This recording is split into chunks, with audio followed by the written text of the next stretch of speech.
BFM TV, CNews, LCI, comment ces médias français participent à la propagande de l'occupation israélienne en propageant les fake news de E24 News, chaîne du milliardaire franco-israélien Patrick Drahi.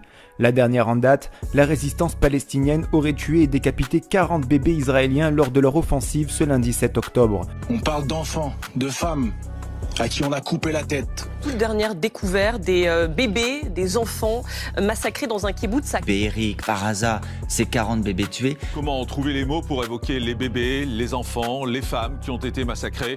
De nombreux journalistes affirment que cette information est totalement fausse, dont le journaliste israélien Oren Ziv. On me pose beaucoup de questions sur les bébés qui auraient été décapités par le Hamas. Lors de ma tournée dans les villages visés par les attaques, aucun élément, aucune preuve ne prouve que cela est vrai.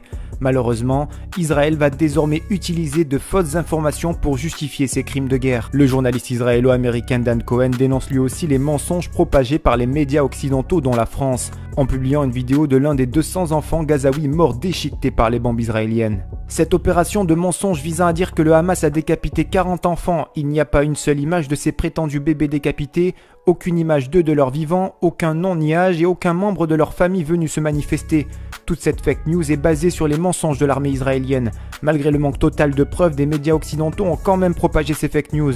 Pendant ce temps-là, des vraies vidéos de bébés palestiniens tués par l'armée israélienne sont omniprésentes sur les réseaux sociaux et les médias occidentaux les ignorent. Autre élément de preuve, une israélienne présente durant les attaques de la résistance palestinienne témoigne. Selon elle, les soldats du Hamas ont été bienveillants à son égard et n'ont fait preuve d'aucune violence, ni envers elle, ni envers ses enfants.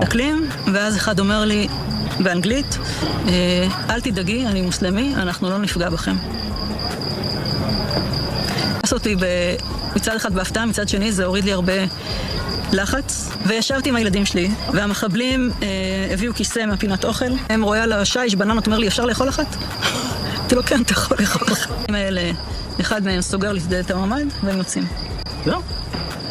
Et vous, pensez-vous que les médias français sont soumis au lobby pro-israélien? Donnez-nous votre avis en commentaire. En attendant, rejoignez-nous, soutenez l'information Break News.